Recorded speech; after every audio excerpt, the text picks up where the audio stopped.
ठीक है। सभी को नमस्कार। आज की जो ये क्लास अपने शुरू करने जा रहे हैं उसमें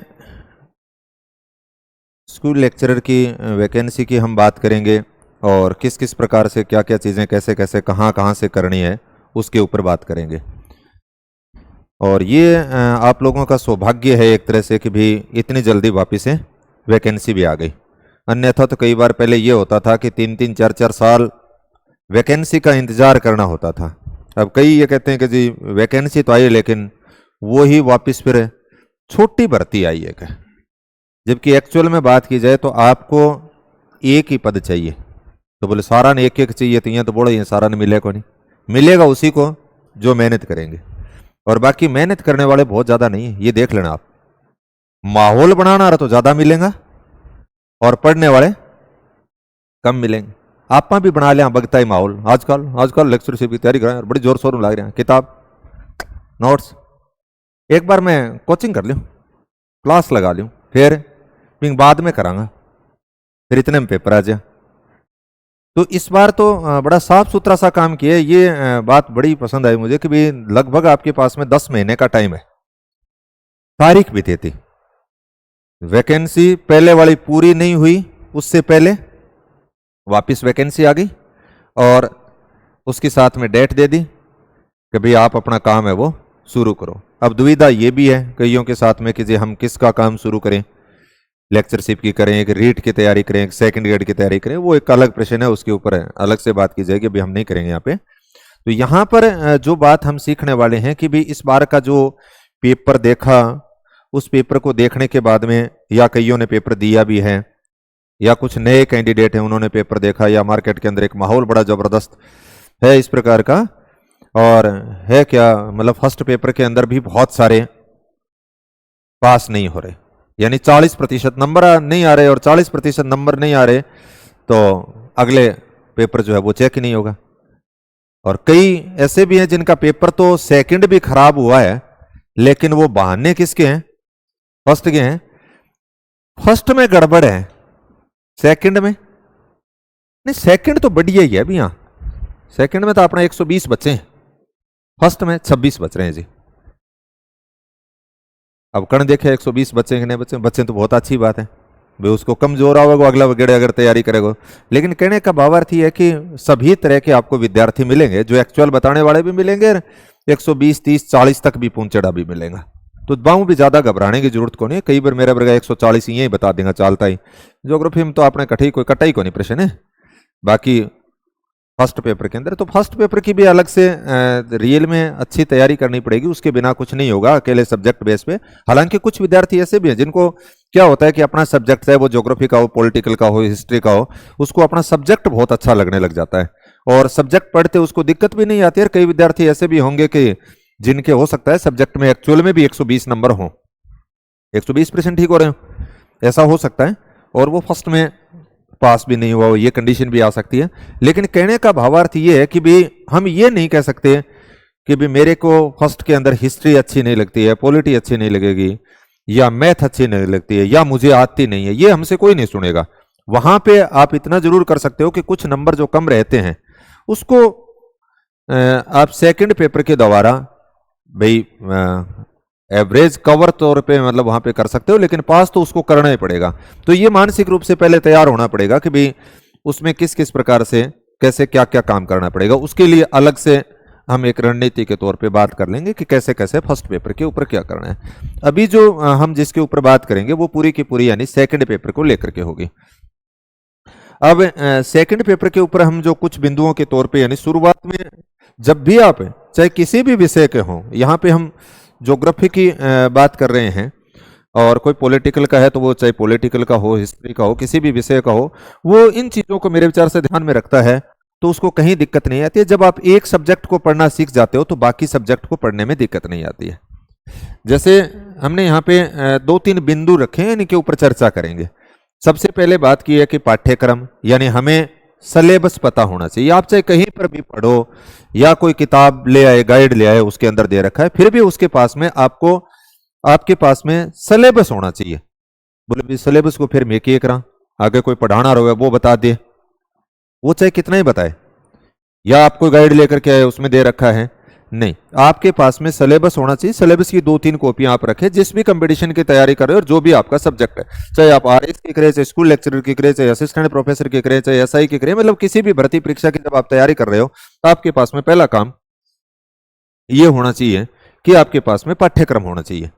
और फिर उसके बाद में जो अगला जो काम है,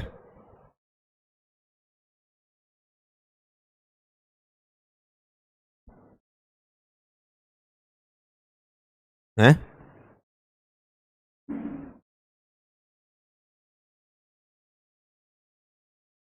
किन्हें रंगूस है ना ना,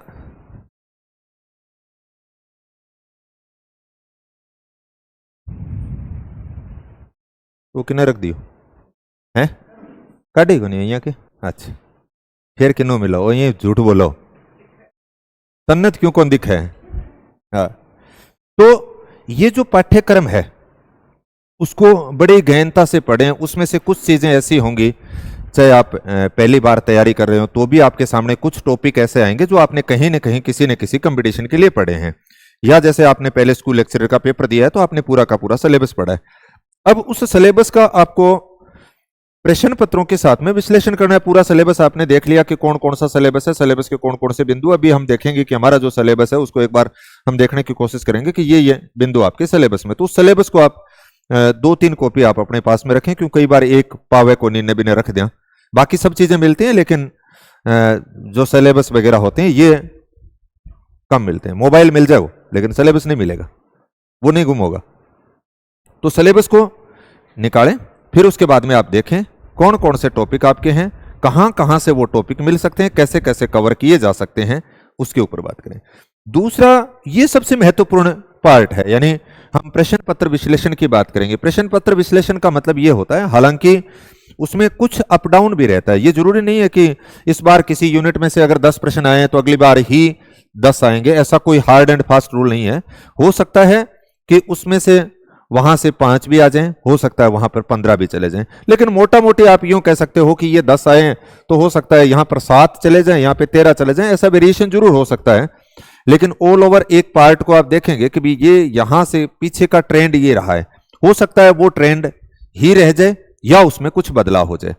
प्रश्न पत्रों का जब आप विश्लेषण करते हो, दूसरी महत्वपूर्ण बात यह है कि समय के साथ में प्रश्न बदल कैसे रहे हैं, यह चीज आपको समझनी पड़ेगी। जिस विद्यार्थी के ये समझ में आ जाती है ना, उस विद्यार्थी के लिए पेपर पास करना मुश्किल नहीं होता है और आप बहुत अच्छी रैंक से पास कर सकते हो। मैंने ये बता देता हूं कि आरपीएससी के 2006 में मैंने सबसे पहले स्कूल लेक्चरर का एग्जाम दिया था, जिस दौरान मेरी बीएड चल रही थी। उससे लेकर के और असिस्टेंट प्रोफेसर वाला ये जो 15-17 साल का जो बीच का जो टाइम था, 14-15 साल का, उस दौरान आरपीएससी के मैंने जितने पेपर दिए हैं वो सारे के सारे मेरे पास थे। तो इसका मतलब आप लोगों के भी पास हो सकते हैं। और उसमें जो सबसे महत्वपूर्ण जो भूमिका अदा की थी वो इसने की थी, प्रश्न पत्र विश्लेषण ने। ये क्या चीज है, मतलब हमें समझाते कैसे। आप किसी भी टॉपिक को पढ़ते हो, उस टॉपिक की आपको यह समझ होनी चाहिए कि भी इसमें से सवाल ऐसे ऐसे पूछे जाते हैं। और मैं दावे के साथ में कहता हूं, अगर आपने इसके ऊपर अगर अच्छा काम कर लिया ना, कहीं किसी के पास में कोई ये नहीं है कि क्लास के अंदर आप किसी के पास में जाकर के पढ़ते हो तो ही आपकी रैंक आएगी, ऐसा कोई नियम नहीं है। आप में घर पे बैठ करके सेल्फ स्टडी करते हो, उससे भी आप बहुत अच्छा स्कोर लेकर के आ सकते हो। यानी मेरी स्कूल लेक्चरर के अंदर 4थी रैंक आई थी। मैं ये भी बता देता हूं कि प्रश्न सारे करने के लिए नहीं होते हैं। जैसे इस बार के प्रश्न की बात आती है जी, उस दौरान मैंने फर्स्ट और सेकंड के अंदर दोनों के अंदर 25 प्रश्न छोड़े थे, वो हम अलग से बात करेंगे। फिर भी उसके बावजूद 4थी रैंक आई थी, फिर आपकी क्यों नहीं आ सकती, आ सकती है। इन प्रश्न पत्रों का आपको विश्लेषण करना है। विश्लेषण कैसे करना है, जैसे आपने एक पृथ्वी की आंतरिक संरचना का टॉपिक लिया, उस आंतरिक संरचना से संबंधित आपको 100 प्रश्न। आजकल क्या है कि आपने देखा होगा कि मार्केट के अंदर प्रश्नों का कलेक्शन मिल जाता है, अलग अलग गाइड आ रखी हैं और उनके अंदर हो सकता है कोई छोटा मोटा उत्तर गलत भी हो जाए, भी उस गाइड के अंदर टाइपिंग करते समय एरर भी हो सकता है, ये जरूरी नहीं है। जैसे आपने देखा कि उत्तर तो ब है लेकिन उसके अंदर स दिखा रखा है, ऐसा भी हो सकता है। लेकिन आपको प्रश्न सही मिलेगा, इसमें कोई दो राय नहीं। या कई बार ऐसे भी होते हैं कि एक दो प्रश्न भी गलत बन जाते हैं, ऐसा भी संभव होता है, या डबल उत्तर वाले भी हो सकते हैं, लेकिन आपको मोटा मोटी एक ट्रेंड पता चल जाएगा। उसमें जब आप देखोगे पुराने प्रश्न पत्रों का जब आप विश्लेषण करते हो, तो आप पिछले 10-15 सालों के जो प्रश्नों का ट्रेंड अगर देखते हो, तो आपको एक बदलता हुआ ट्रेंड नजर आएगा कि शुरुआत में पहले यानी आज से 10 साल पहले पृथ्वी की आंतरिक संरचना से कैसे प्रश्न पूछे जा रहे थे। पिछले 5 सालों का आप खास तौर से गहन अध्ययन करें। पिछले 5 सालों का मतलब आप ये देखोगे कि 2019-20 से लेकर के 2025 तक का जो टाइम है, इस दौरान कैसे प्रश्न पूछे जा रहे हैं, उसके ऊपर आप खास तौर से ध्यान दें। उस दौरान आप कौन से प्रश्न पढ़ें, आप नेट के पेपर जो आए हैं उनको देखें। इस दौरान आरपीएससी के द्वारा जो पेपर आयोजित किए गए हैं 2018 के बाद में, जैसे भर्ती हुई, चाहे वो असिस्टेंट प्रोफेसर का पेपर हो और चाहे वो स्कूल लेक्चरर का पेपर हो। अपने जैसे निकटवर्ती राज्यों के तौर पे आप देखते हो कि हरियाणा का पेपर भी हम देख लेते हैं, मध्य प्रदेश का जो पेपर हुआ उसको आप देख लेते हो, या उत्तराखंड के अंदर कोई पीसीएस के द्वारा जो पेपर करवाए गए उसको आप देख लें। यानी पृथ्वी की आंतरिक संरचना के संबंध में आपको यह देखना है कि जो एग्जामिनर है वो पिछले 5 सालों से यूपी वाले ने बनाया, तो उसने इस टॉपिक का प्रश्न तो दे रखा है, यानी वो किस दृष्टिकोण से प्रश्न पूछ रहा है। यूजीसी के द्वारा जो नेट का पेपर आयोजित किया गया वो किस दृष्टिकोण से पूछ रहे हैं। और आपने ये भी देखा कि आरपीएससी के द्वारा जो पेपर लिए गए हैं पिछले 2-3-4 साल के, वो कैसे पूछे जा रहे हैं। और पिछले साल का जो पेपर था स्कूल लेक्चरर का, उसको इस साल के पेपर से भी आप कंपैरिजन कर सकते हैं कि क्या बदलाव क्या चाहता है। भी हमेशा एक ही जैसे तरीके से नहीं पढ़ा जाएगा, आपको पढ़ने का तरीका बदलना होगा। किताबें आपके पास में वो होंगी जो आपके पास पहले हैं, लेकिन आप ये देखना कि उसके प्रति आपको नजरिया बदलना होगा। और वो नजरिया आपका कहां से समझ में आएगा, जब प्रश्नों का आप एनालिसिस करेंगे, प्रश्नों का आप विश्लेषण करेंगे। मैंने एक एग्जांपल दिया कि आपने पृथ्वी की आंतरिक संरचना का टॉपिक उठाया, उसके आपको 100 प्रश्न मिलेंगे, एवरेज है, किसी के अंदर 50 हो सकते हैं, किसी के अंदर 125 भी हो सकते हैं। और उसमें से 2018-20 के बाद में बात करूं मैं, यानी पिछले 6-7 सालों के अगर आप देखते हो, तो उससे संबंधित आपको 20-30 प्रश्न ही मिलेंगे, इससे ज्यादा नहीं मिलेंगे। अब आपने ये देखा कि पिछले तो बहुत आसान आ रहे थे, लेकिन 2015-17 के बाद में कुछ ट्रेंड बदलता हुआ सा नजर आ रहा है। और इस बार का जो ट्रेंड था वो कैसे रहा था, तो आपने देखा कि इस टॉपिक से संबंधित डिमांड ये है एग्जामिनर की, यानी पेपर जो सेटर है उसकी मांग क्या है उस प्रश्न के लिए। जिस विद्यार्थी को यह समझ में आ गया कि इस पाठ से संबंधित इस प्रकार के प्रश्न पूछे जा रहे हैं और ऐसे प्रश्न भविष्य के अंदर संभावित, उससे बहुत अगर हट करके पेपर आएगा तो वो न तो पढ़ाने वाला पढ़ा रहा है और न ही विद्यार्थी दूसरे उसको पढ़ के जाएंगे, तो उससे चिंतित होने की आवश्यकता नहीं है। जैसे इस बार के पेपर का भी आप विश्लेषण करोगे, उसमें 10-15 प्रश्न ऐसे थे जिनको आप आसानी से छोड़ सकते हो, कतई कोई फर्क नहीं पड़ेगा आपकी सेहत के ऊपर, न आपकी रैंक के ऊपर। भाई 10 प्रश्न आप छोड़ के आ रहे हो तो बिल्कुल छोड़ने लायक थे। जैसे मैंने बताया कि मैं 2013 का जब स्कूल लेक्चरर था, उसमें मैंने 13 प्रश्न छोड़े थे।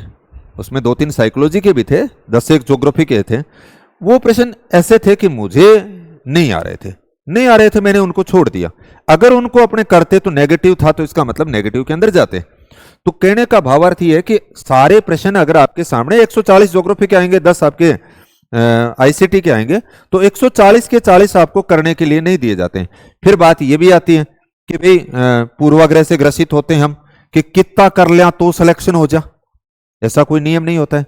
कई बार आप 140 में से 120 कर लेंगे तो सिलेक्शन नहीं होगा, और कई बार कंडीशन ऐसे आएगी कि आप 90 कर लेंगे तो भी आपका सिलेक्शन हो जाए। इस बार नीट का पेपर आया था विद्यार्थियों का, आपने देखा था, पिछली बार 650 के ऊपर सिलेक्शन नहीं हुआ था, और इस बार 530 के ऊपर भी सिलेक्शन हो जाएंगे या 535 के ऊपर हो जाएंगे। मेरिट कहां से कहां आ गई। पिछले 2-3 सालों से आप देख रहे हो स्कूल लेक्चरर के अंदर पॉलिटिकल साइंस का पेपर बड़ा ही आ रहा है ना। आपके भी 5 प्रश्न आते हैं उसमें फर्स्ट में, और उस 5 में से या तो 4 छोड़ने लायक होते हैं या 3 छोड़ने लायक होते हैं। हमने पॉलिटिकल बहुत अच्छी पढ़ी थी गुरुजी, और मेरी तो पॉलिटिकल ही आगे जानता है, पॉलिटिकल मैंने धोखा देगी। अब उसके पीछे भी कारण है कि वहां पर आप 2 अटेम्प्ट करने लायक कुछ हो सकते हो, तो वो बदलता ट्रेंड हमें समझना पड़ेगा हर प्रश्न का।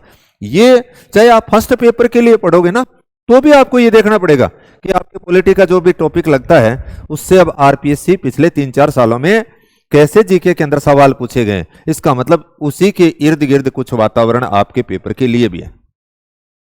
तो प्रश्न पत्र जो एनालिसिस है, ये जिस विद्यार्थी को करना आ गया, उसके बाद में उसको किसी की जरूरत नहीं रहती है, सीधी सी बात है। ये कोई हार्ड एंड फास्ट रूल नहीं है किसी के पास जाकर के कोई कोचिंग करेगा तो उसका सिलेक्शन होगा, नहीं, कतई गारंटी नहीं होती। बाहर बैठो, घरे आप गए और व्यवस्थित तरीके से जिसने पढ़ लिया वो घर बैठे ही, और जिस दिन आपकी रैंक आएगी वो भी आपको नहीं पता चलेगा।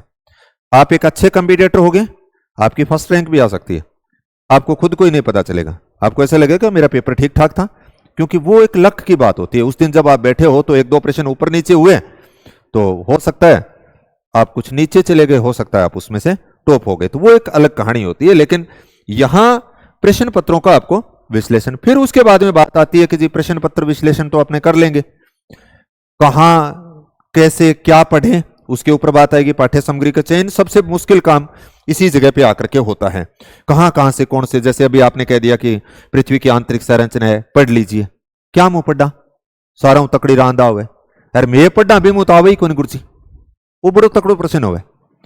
मैं जक्का जक्का छोड़ा नहीं, जक्का जक्का मतलब जो जो हम छोड़ करके जाते हैं प्रश्न वहां से आते हैं, यही है। तो इसका मतलब मैं फिर कई बार यहां कहूं तो थे बे पढ़ जाया करो ना, थाना वो बेरो तो पढ़ी क्यों कि जो आप पढ़ रहे हो वो नहीं आएगा, इसका मतलब बचा हुआ पढ़ लीजिए। फिर भाई आपको यह भी पता है कि आप जो पढ़ के जाते हो वो नहीं आएगा, तो इसका मतलब बचा हुआ है वो पढ़ लीजिए। आप हमारा धूड़ में लटकन करा सा आगा हुआ है, वो हार्ड वर्क करना है, लेकिन हार्ड वर्क का मतलब यह नहीं है कि आपको पता ही नहीं हो कि आप क्या पढ़ रहे हो आपको। और ये जब आप काम कर लेंगे ना, आपको एक जगह कहीं ना कहीं रुकना तो पड़ेगा, इसमें कोई दोहरा नहीं है। भाई आप कोई जो पाठ्य सामग्री होगी उसको आपको सेलेक्ट करना पड़ेगा, भाई यहां से ये चीज हमारे लिए ठीक रहेगी, इस किताब में से ठीक रहेगी, इस नोट्स में से ठीक रहेगी, इस गाइड में से ठीक रहेगी, एक चीज आपको उस टॉपिक के ऊपर, फिर उसके बाद में उसको जब बार बार रिवीजन करोगे तो ही सिलेक्शन होगा। अन्यथा आप पढ़ते जाओगे, पृथ्वी की आंतरिक संरचना के लिए आप 10 किताब लेकर के आ गए, कई बार यहां काम करें बोले अब क्या आप प्रश्न बारे जानी कौन दिया क्या करेंगे, पृथ्वी की आंतरिक संरचना के लिए मैं 10 किताबें पढ़ूंगा, तो तेरे एक ही टॉपिक लगे पीएचडी करेगोगे नहीं, आपने प्रश्न गलती को नहीं होने दिया, तो तुम जब इतो गहरो भी चले जाओ तो उस कंडीशन में फिर आपका सिलेबस भी नहीं होगा और न आपका रिवीजन होगा, बी कंडीशन में असफल होने का और ज्यादा चांस हो। इसका मतलब आपको पाठ्य सामग्री का चयन करना पड़ेगा कि कहां से कौन सी पाठ्य सामग्री चयन की जाए, और इतनी भी सीमित न हो कि आप अपने उस दायरे के अंदर ही नहीं आ रहे हो। भाई कुछ कमियां जैसे आप में रही हैं, उन कमियों को दुरुस्त करने के लिए आपको यह देखना पड़ेगा कि मेरा ये पार्ट तो ठीक था, या ये टॉपिक मेरे ठीक थे, और उसमें ये प्रकार की इस प्रकार की चीजें ऐड और करनी पड़ेंगी।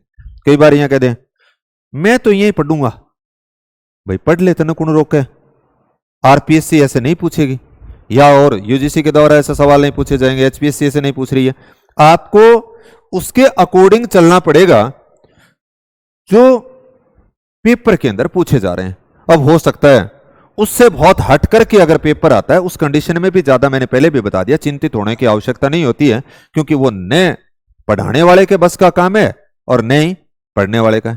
इस पेपर के अंदर भी कुछ सवाल ऐसे थे जो पढ़ने पढ़ाने वाले दोनों को नहीं आ रहे थे सारा यहां सोचो नहीं कि पढ़ाना रो बेन सो की आवे, सारो भी नहीं को नहीं आवे, वो बैम बैम हो गप मारने से कोई की मार दे हमसे, कई मेरे वर्ग यहां कह दें मैं बता दियो वो सोई की है, ऐसा नहीं होता है। तो ये चीज, और फिर कुछ ध्यान रखने योग्य क्या चीजें होंगी उनके ऊपर भी हम बातें करेंगे। तो सबसे पहले ये स्लाइड के अंदर यानी जो दिखा रखा है, ये सिलेबस आप सबके पास में है, और बहुत लंबा सिलेबस नहीं है, जितना लोग इसको जितना आप बढ़ाते जाओगे वो बढ़ता जाएगा। बाकी अब भाई बात है, कई बार यहां भी कह दें बोलते थे लाग गया थाने बात आवे, थाने छोटो दिखे, समझ गया ना। जैसे कई बार आपने देखा होगा कि आप क्रिकेट खेलते हो और आप पिच के ऊपर जब जम जाते हो तो जब आपके पास में वो बॉल तो इतनी बड़ी है लेकिन आपको फुटबॉल जितनी दिखती है वो, तो वैसे ही ये होता है कि इसी सिलेबस को जब आप कई बार कर लेते हो तो फिर आपको ऐसे लगता है ये तो सही है। और जब प्रारंभिक तौर पे देखते हैं तो फिर वो आठों यहाँ लगे, अच्छा ये तो है, ये है, फिर वो ऐसे करेगा, ये तो 12th लेवल वाला है इतना तो, अच्छा वो तो फिर ही मेरे ऊपर डेढ़ के, फिर वो आएगा, ये सर ग्रेजुएशन लेवल वाला आ गया, स्नातक वाला आ गया, फिर उसके बाद में ये सर पीजी वाला आ गया। अब फिर कई यहाँ पूछेगा किसे लेवल को पढ़ा, ऐसा भी आएगा फिर किसे लेवल को पढ़ा, कठू आवेगा सवाल।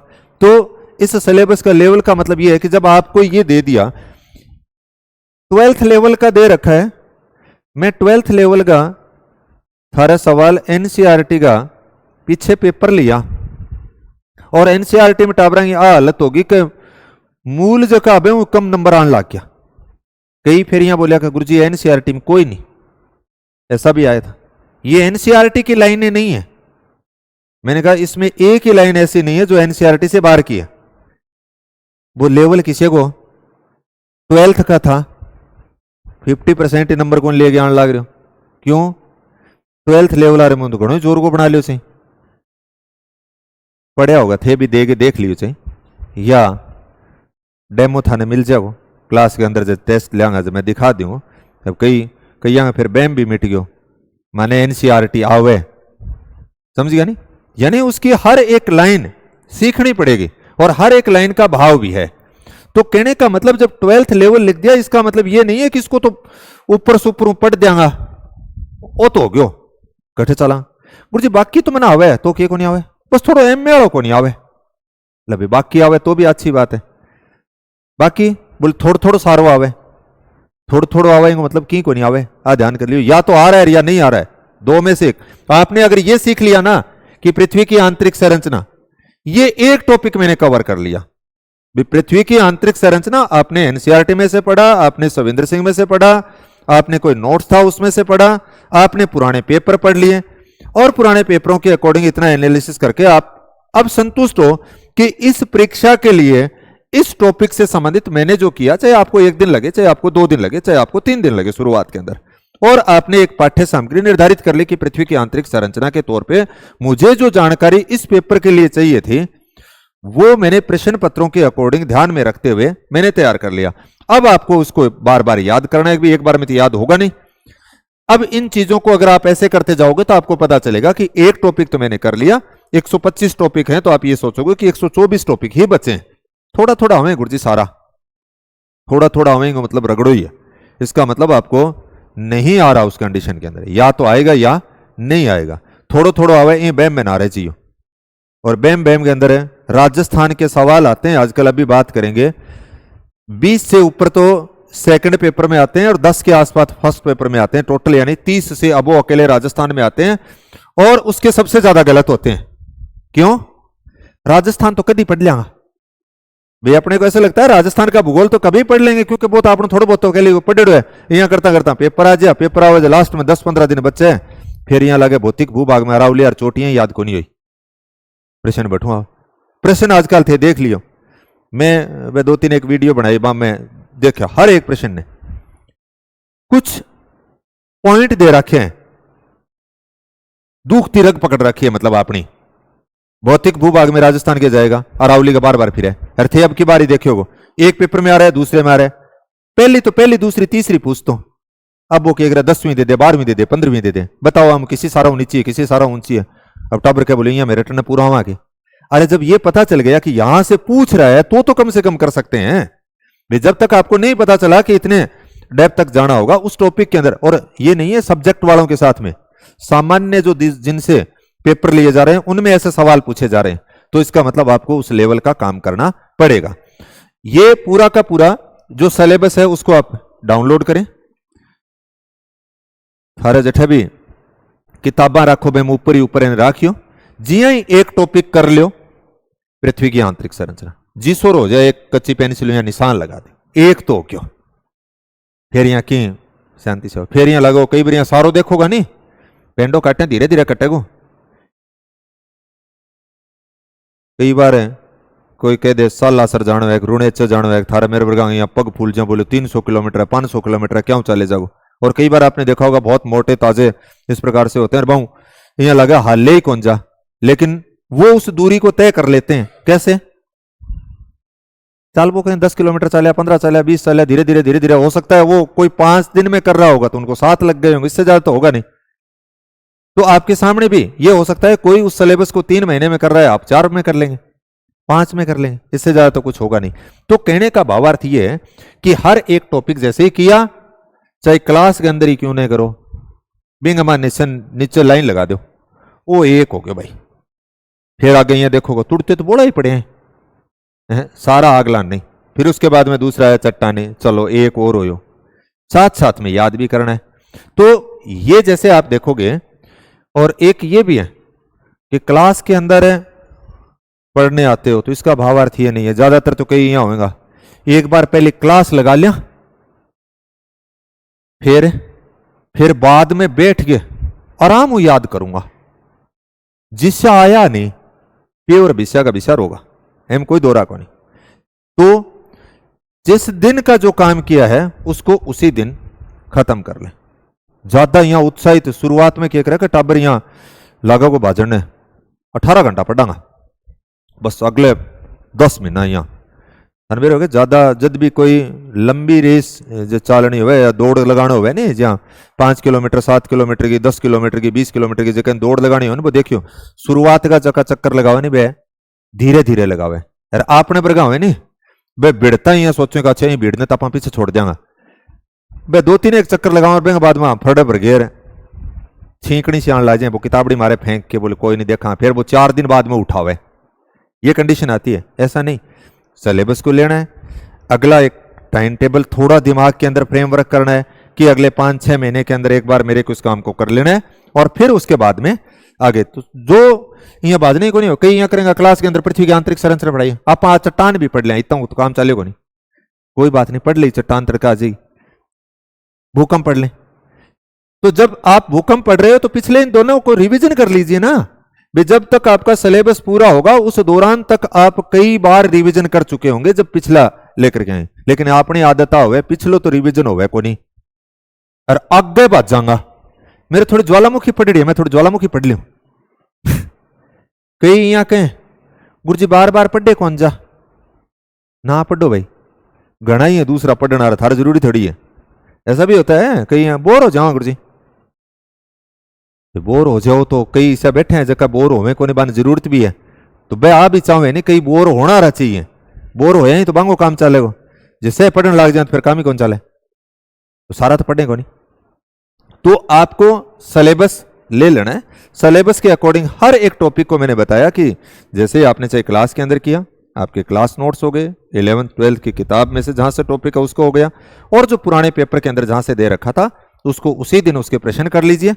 और फिर आपको यह समझ में आएगा प्रश्न करने से कि आपको कई बार चीजें याद तो होती हैं लेकिन आप प्रश्न का स्वरूप नहीं समझ पाते हैं, तो उस प्रश्न करने से हमें यह पता चलेगा कि प्रश्न का स्वरूप इस प्रकार से पूछा जा रहा है और यह गलती मैं कर रहा हूं, तो वो गलतियां धीरे धीरे दूर होंगी।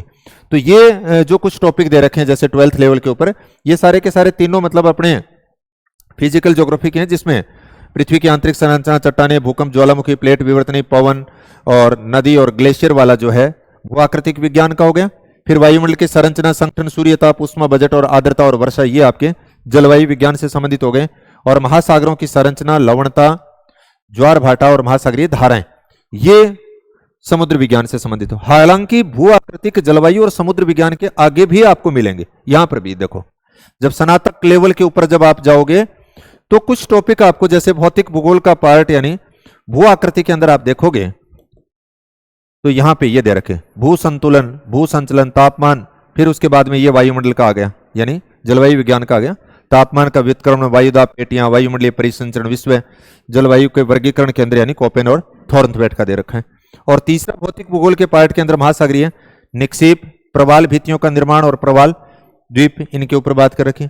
आप जब आगे जाओगे पीजी लेवल के ऊपर भी आपकी फिजिकल ज्योग्राफी जो थी उसके अलग अलग पार्ट के तौर पे आप देखोगे भू आकृति के ये दे रखे हैं, मौलिक अवधारणाएं, ढाल विकास, भू आकृतिक मानचित्र का अनुप्रयोग, पर्यावरणीय भू आकृति विज्ञान। यानी एक ही पार्ट के कुछ भाग आपको 12th लेवल के मिलेंगे, कुछ ग्रेजुएशन लेवल के मिलेंगे, कुछ पीजी लेवल के मिलेंगे।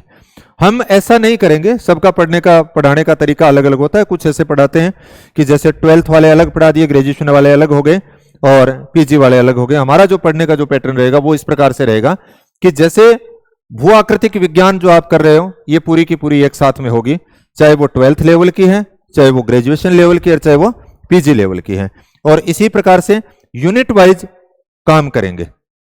यूनिट वाइज काम का मतलब हो गया कि हमने जैसे शुरुआत में ये कर लिया, जलवायु विज्ञान की बात कर ली, तो जलवायु विज्ञान पूरा का पूरा कर लिया। फिर उसके बाद में समुद्र विज्ञान की या भू आकृतिक विज्ञान की तो तीनों यूनिटों को ऐसे कर लिया।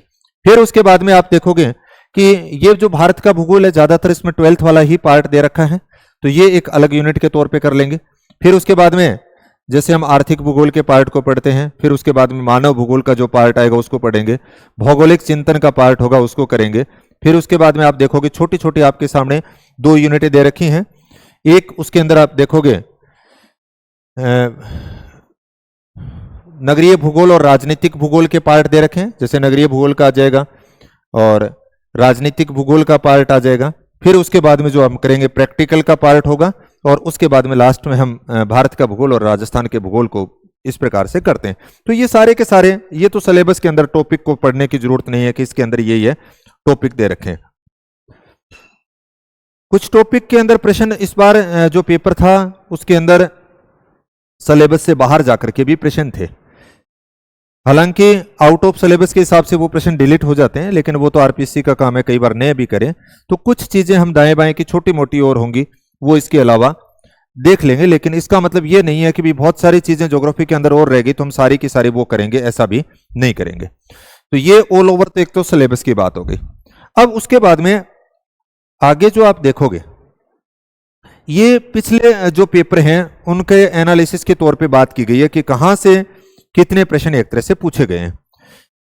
ये सारी की सारी चीजें आपके पास भी हैं। मतलब जब आप देखोगे कि 2013 का पेपर हुआ था, 2015 का, 2020 का, 2022 का और 2025 का जो पेपर हुआ है उसमें कैसा ट्रेंड रहा, उसमें मोटा मोटी अगर आप बात करें कि भू आकृतिक, जलवायु और समुद्र विज्ञान यानी भौतिक भूगोल का जो पार्ट था उसके यहां पर 35 प्रश्न आए। देखो भू आकृति के यहां पे 16 आए, हालांकि बराबर नहीं रहते, 16 से बढ़ करके कितने चले गए 24, फिर वापस घट गए कितने 17, ये भी 17 हो गए और इस बार 19 हो गए। हो सकता है इसमें एक आध प्रश्न आगे पीछे भी हो, कोई एग्जैक्ट कई बार कोई गिनने के अंदर भी आगे पीछे हो सकता है, लेकिन मोटा मोटी ये एक तरह से आनुपातिक रूप से, यानी बाकी आप यूं कह सकते हो कि लगभग 16 से लेकर के 20 के बीच में रहे, लेकिन 2015 के अंदर ये बढ़ करके कितने हो गए थे 24 भी हो गए। तो इसका मतलब एक साइड में भी हो, यहां पे जलवायु विज्ञान के अंदर आप देखो 10 सीधे बढ़ करके कितने हो गए 18। इसका मतलब 2015 की भर्ती के अंदर फिजिकल का जो वेटेज था वो ज्यादा रहा था, 35 से बढ़ करके कितना चला गया था 51 चला गया था। अगली बार आपने देखा वापिस 44 आ गया, फिर वापिस घट करके कितना हुआ 33 और इस बार 2-3 प्रश्न यानी बढ़े एक तरह से 36 हुआ।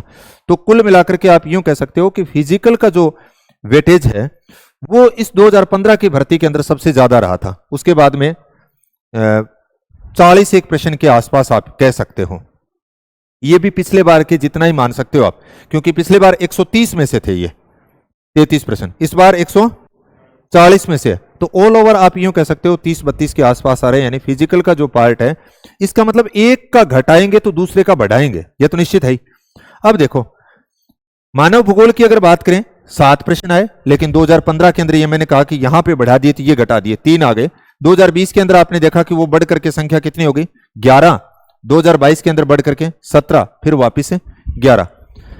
और इसी प्रकार से आप वापिस भौगोलिक चिंतन की बात करते हो, देखो 17, 11, 13 और 14। अब आपने क्या देखा कि इन 2 पाठ्यक्रमों में से मानव भूगोल और भौगोलिक चिंतन वाला, इनमें से 24, 14, 20, 30, 25 औसतन आप यूं कह सकते हो कि 21 प्रश्न के आसपास यहां से रहते हैं। फिर ये छोटे छोटे पार्ट, ये जो पार्ट है ना बीच का, ये पार्ट का हिस्सा अब बढ़ने लग गया है। हालांकि जरूरी नहीं है इसको घटा करके वापस फिजिकल भी दे सकते हैं, लेकिन पिछले 2-3 पेपरों को आप देख लीजिए।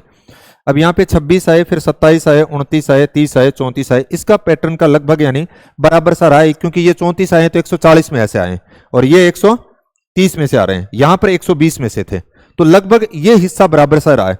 अब यहां पर आर्थिक भूगोल की बात आएगी, नगरीय भूगोल की बात आ जाएगी, राजनीतिक भूगोल और प्रायोगिक भूगोल यानी प्रैक्टिकल की जो बात की। प्रैक्टिकल के औसतन आप यूं कह सकते हो 10 से लेकर के 12, 13, 14 तक रहते हैं, जिसमें आपका सांख्यिकी का भी आ जाएगा, कार्टोग्राफी का पार्ट है, मानचित्र कला का वो भी आ जाएगा। फिर भारत का भूगोल और राजस्थान का भूगोल, ये जो पार्ट है, इस पार्ट के अंदर आप देखो कि 120 में से यहां पे 35 पूछे गए थे 2013 के अंदर। ये फिर आपके घट करके वापस यहां पे, क्योंकि फिजिकल का पार्ट का हिस्सा बढ़ गया, तो राजस्थान और भारत के भी क्या हो गए थे उस दौरान, घट गए। देखो यहां 19 आए हैं और 9 आए, इस बार देखो भारत के भूगोल के 23 आ गए। अब कई बार कई टाबर केक रहे, जी हाँ, 2015 वाले एक ही पेपर देखो, फिर वो सोचा यार इंडिया तो लंबी बहुत है, सारा 8-7 प्रश्न आना है, मैं छोड़ दूं। वो अब के छोड़ के गए, 8 कितना प्रश्न पूछ लिया, 23, बैठो माथो पकड़े, मैं तो अब कहीं छोड़ के आयो, अब के भारत ही पूछनी क्यों भाई, तने कणक तेरा सिलेबस है वो तो पढ़ गया नहीं, वो तो उसका काम है कि हो सकता है उसमें से वो 2 पूछे, उसमें से वो 5 पूछे, और उसमें से 23 पूछे, जो 30 पूछ ले तो कौन रोके, कोई नहीं रोकेगा। यही राजस्थान के अंदर देखो 16, 19, 12, लेकिन पिछले 2 पेपरों से आप देख रहे हो कि राजस्थान का वेटेज 21 और 22। ये कुछ कुछ ऐसा भी लग रहा है मुझे कि राजस्थान के प्रश्नों की संख्या का एक उद्देश्य ये भी हो सकता है कि जैसे यहाँ के जो स्टेट के विद्यार्थी होते हैं उनको फायदा देने के लिए भी हो सकता है। तो वो तो एक गवर्नमेंट की पॉलिसी है पेपर बनाने वाले की, यहां पर जैसे इन 2 को मिलाकर के ही 45 प्रश्न आ गए, राजस्थान और भारत का। तो यानी राजस्थान तो अपने आप में एक मेजर पार्ट हो गया, और जिसको आप जितना सरल समझ रहे हो ना, उसमें उतने डेप्थ के प्रश्न भी आ रहे हैं। राजस्थान के नए केवल 22 प्रश्न माने आप इसको, 10 आपने देखा कि आपके फर्स्ट पेपर के अंदर भी आए थे, 22 और 10 है 32 प्रश्न। आप यूं कह सकते हो कि औसत 30 से 35 के बीच में अकेले आपके राजस्थान की हिस्सेदारी रहेगी, राजस्थान के भूगोल की हिस्सेदारी। और ये सभी पेपरों के अंदर राजस्थान की ज्योग्राफी के काफी अच्छे स्तर के सवाल पूछे जा रहे हैं।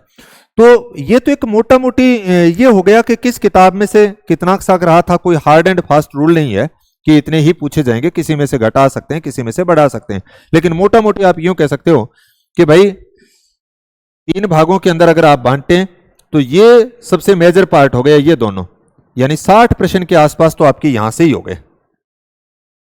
कौन से, ये बीच का जिसको पार्ट हम बोलते हैं, जैसे हमारा वॉल्यूम जो हमने एक तरह से सेकंड जो बना रखे ना, जैसे नोट्सों को हमने 3 भागों में बांट रखा है, वॉल्यूम फर्स्ट, सेकंड और थर्ड। वॉल्यूम जो फर्स्ट है उसके अंदर हमने इसकी बात की है, भू आकृति। वॉल्यूम जो सेकंड है उसमें मानव भूगोल, भौगोलिक चिंतन, आर्थिक भूगोल, नगरीय, राजनीतिक और प्रायोगिक भूगोल, इसकी बात की है। इसमें से आप देखो कि लगभग यानी 140 में से 60 प्रश्न इसी में से आ रहे हैं, तो 40-45% यानी अकेला इस पार्ट से कवर हो गया। और फिर उसके बाद में भारत और राजस्थान का है, जिसमें से 45 प्रश्न के आसपास है।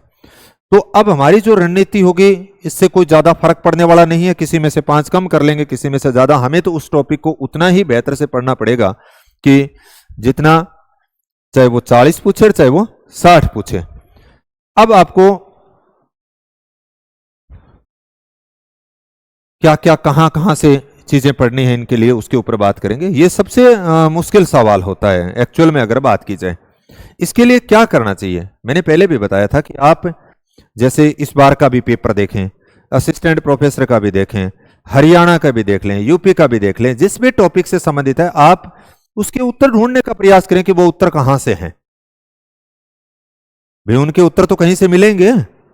और कुछ प्रश्न मैंने ऐसा बताया था कि वो हमारे पास जो पाठ्य सामग्री होंगी, जो किताबें होंगी, टेक्स्ट बुक होंगी, उनके अंदर उनके उत्तर नहीं मिलेंगे, क्योंकि फिजिकल ज्योग्राफी की जैसे प्रश्न कोई आया तो जरूरी नहीं है कि उसकी एक ही किताब है जो आपके पास हो उसमें सारे उत्तर मिले, या मेरे पास 2 किताबें पड़ी उसमें सारे उत्तर मिले, क्योंकि वो तो अगर 5 किताबें अगर लेकर के बैठेगा तो उसमें से भी प्रश्न बनाएगा।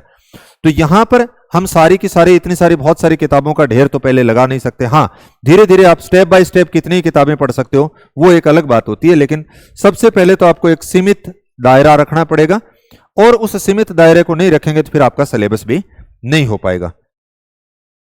क्योंकि कई आंग तो फिर आवे सिलेबस को नहीं, अगर लास्ट में आगे काम इतो बद जाए, कई बार मैं देखे करूँ कई यहाँ स्टेटस वगैरह लगाए रखे जी, हाँ लेरे में देखो रीट राट को कोई पेपर हुए बेटे में जब एक टाबर दिखा रखे और बेंगे चारों ओर यहाँ बेड पर थे भी देखो, किताबा खिंडा रखी फिर वो एक करीने बाजार एक करीने बाजार भी गई समझ में को नहीं, मैं किसी किताब लूं और किसी छोड़ दूं, ऐसा होता है ना। और अंत में आकर के अलग अलग प्रकार के बहाने भी ढूंढे जाते हैं ज्यादातर। भैया कह देंगे बीमार हो क्या,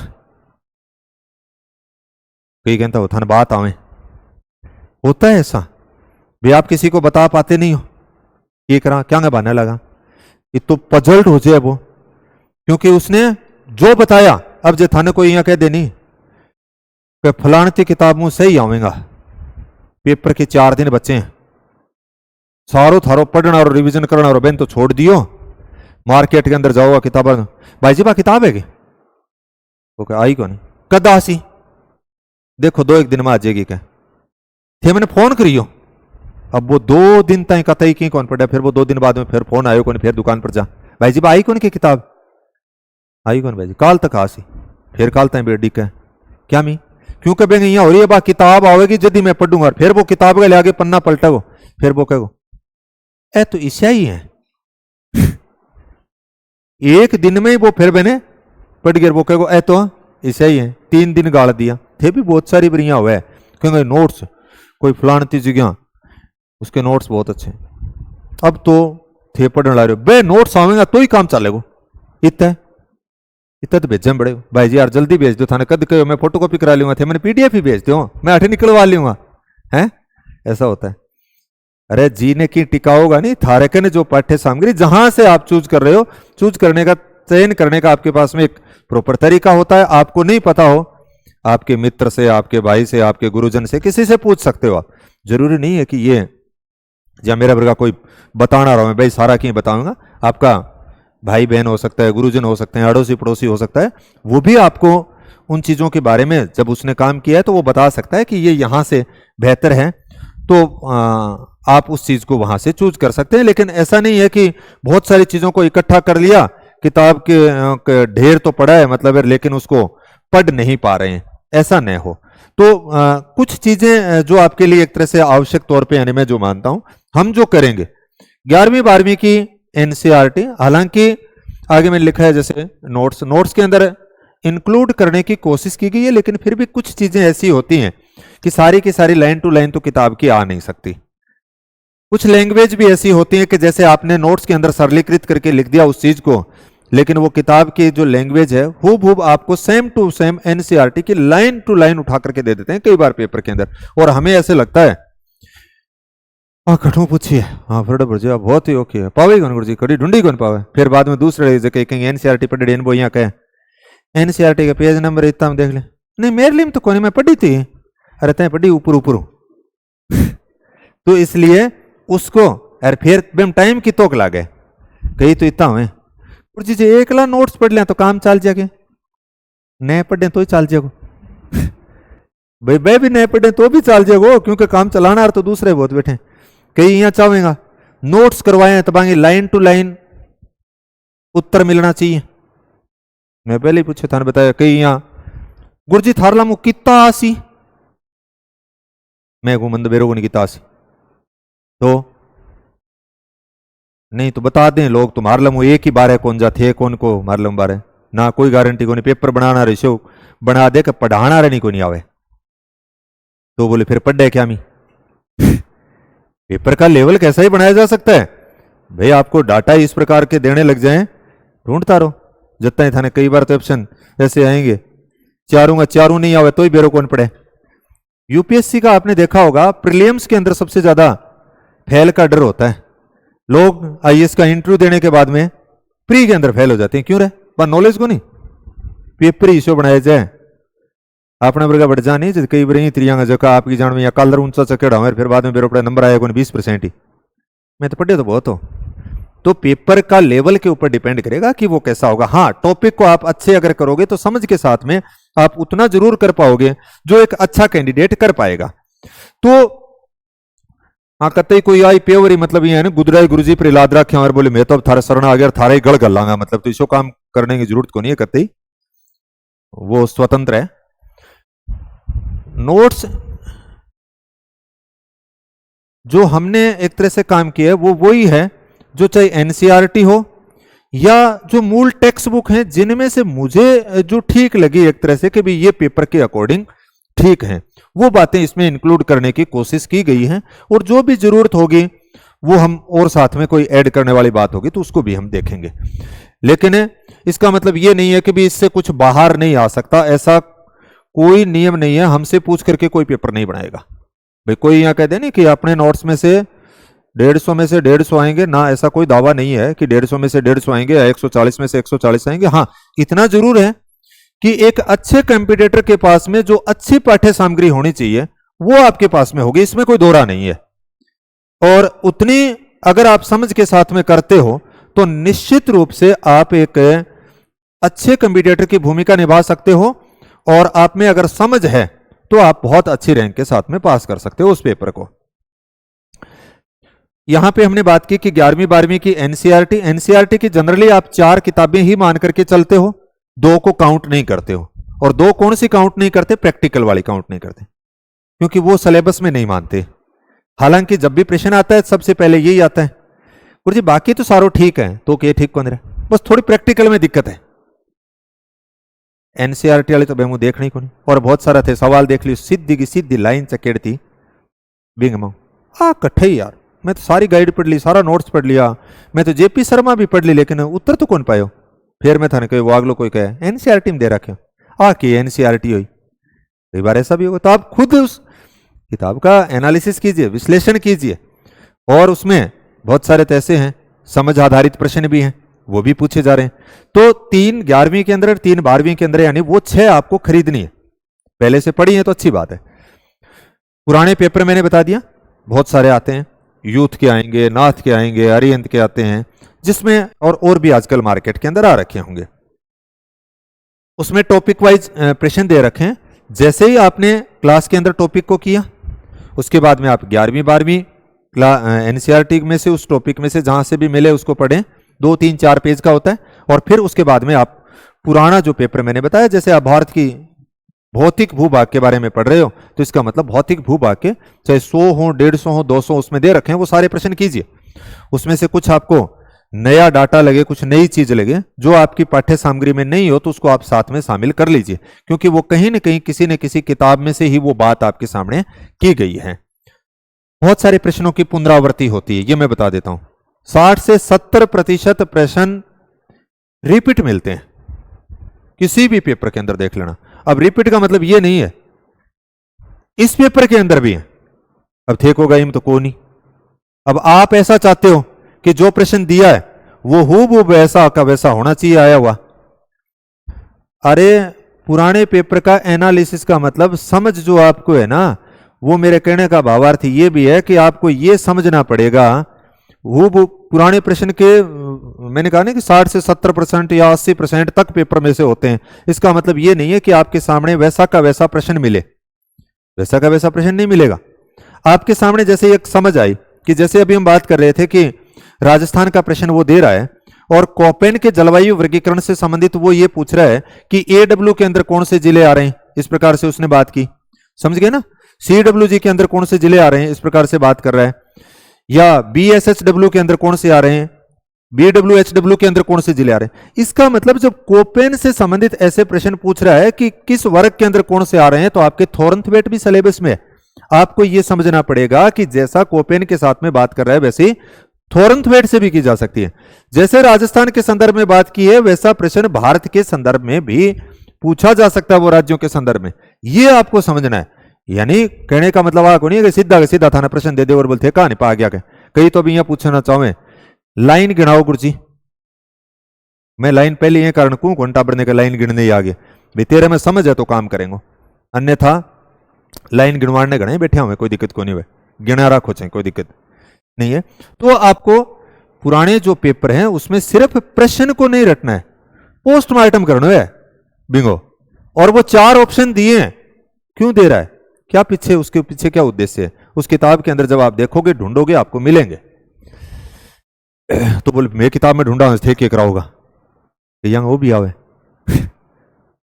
हालांकि ये बड़ा मुश्किल काम है, क्लास के अंदर बैठना भी मुश्किल काम है, क्योंकि आजकल तो मैं कल परसों यही बात करा उठा रहा हूं।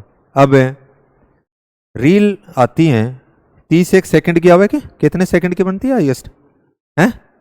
30 सेकंड की, 15-20-30 सेकंड की है। और आप में से अधिकतर हैं चलाते होंगे उसको, चलाओगे या? हाँ कहो गुरु जी कह जो। और एक तो मतलब अभी भी चलाओ है, चलाओ क्या तो क्या चलाओ है? हाँ ना चला कोई बात नहीं किया, जिंदगी के दोबारा थोड़ी मिलनी है, यहाँ भी कहीं कहीं ये बार बार थोड़ी मिलेगी सर। ये तो पेपर वेपर तो होते जाए रहेंगे, कोई कुंभ को नहान थोड़ी है कहीं, ये बार नहीं होगा तो अगली बार हो जाएगा। ऐसे ऐसे प्रश्न आते हैं, वो अपने घर वाले भी कई बार यहाँ कह दें। तो कहने का मतलब ये था कि जब 30 सेकंड वाली बात है पूरी कौन देखो, देखते हो उसको 30 सेकंड पूरे 100 अगर आप देखते हो ना तो औसत निकाल लेना, 10 जे 30 सेकंड की पूरी देख लो तो मेरे को नहीं, बाकी 90 तो कई तो 1 सेकंड के अंदर मैं कई बार यहाँ देख लो, यहाँ आंगली भलाई दुखों में लगे। अब जब 30 सेकंड माइंड एक जगह नहीं रुक सकता, ये बहुत बड़ी दुविधा है। तो क्लास के अंदर 2 घंटा बैठना तो यहाँ मान के चलो के मरने का बराबर हो गया काम है। अब वो यहाँ सोचे क्यों कर पंडो छूटे, ये होती है। ऑनलाइन की आजकल सुविधाएं आ गई थोड़ी, ऑनलाइन में ऐसा है आप चाहो तो पढ़ो भाई, ऑफलाइन के अंदर तो ऐसा तो हो गया ना कि वो आ गयो तो कम कम बेन पढ़ियो जरूर रहना पड़े शारीरिक रूप हूं, क्यों वो 12 जज बेन पूछ ले रहे किन्ने चाल्यो हालांकि मारे करो मस्ती कोई दिक्कत को नहीं, जखन घूमनो है बेन घूमे गो। तो वो 30 सेकंड अब जको ओ आ रही है ना अपने एनवायरमेंट वो सारा हूं बड़ो, सबसे पहला जो काम है ना वो इससे दूरी बनानी पड़ेगी। किताबा तो नहीं समझ में ही को नहीं आवेंगे, न नोट समझ में आवे न एनसीईआरटी, क्यों एनसीईआरटी आवे क्या एक पेज पढ़े जो कई तो इसे है पेज ने ऊपर पढ़ गया नीचे तक आगे बाद में मेरे पड़े पेज तो हो गयो पूरा ओके। क्यों वो यहाँ सोचो जो मेरी रैंक फर्स्ट आ गई तो मन ज्वाइनिंग कठे मिलेगी, अरे तो ज्वाइनिंग तो जद मिलेगी नहीं जो तू पेपर में कर गया होगा, स्टाफ किसी को वेगो अच्छा रुपया कितना मिलेगा, फिक्स कितना दिन पर रखेगा, ये सारे सवाल चल रहे हैं। और आगे किताब में से पेज चल रहा है, पढ़ते पढ़ते पाठ पूरा हो गया, बाद में पता चला कि वायुमंडल की संगठन संरचना में क्या था, छोड़ अगली बार देखेंगे। या बीच में कोई मैसेज नहीं आ गया होगा, कोई फोन नहीं आ गया होगा, साइलेंट करके जितनी देर घंटा 2 घंटा जो पढ़ना हो टाइम देखना पड़ेगा गुरु जी, टाइम एक घड़ी लिया 20-30 रुपये की आ जाए थारे, कोई जरूरी थोड़ी है 2000 की लियाओ है भी देख लिया करो, नहीं बिना तो टाइम काम चलेगा नहीं तो जितना इससे जितनी जरूरत है उसी समय इसको यूटिलाइज कीजिए, नहीं तो वो टाइम इंग मा निकल जाएगा। और एज की रिवीजन की रंगी बात करो आंग अंदर आपने कने की पल्ले कौन रहेगा। तो यहाँ पे 11वीं 12वीं की एनसीईआरटी लेने नोट्स जो आपको क्लास के अंदर होंगी, पुराने पेपर मैंने बता दिया कि जो भी मार्केट के अंदर आपको ठीक मिले, जो आपको ठीक लगे वो आप ले लेना। अब कुछ किताबें जैसे इनको पढ़ने के बाद में इस किताबों को अगर आप पढ़ते हो ना तो आपने क्या करेगा भाई, जैसे कुछ प्रश्न इस पेपर के अंदर आपने देखा होगा कि समझ आधारित होते हैं, यानी कंसेप्ट बेस होते हैं, और कंसेप्ट बेस के लिए हम क्लास के अंदर उसको समझने की कोशिश करेंगे, डाटा उससे संबंधित लिखे होंगे।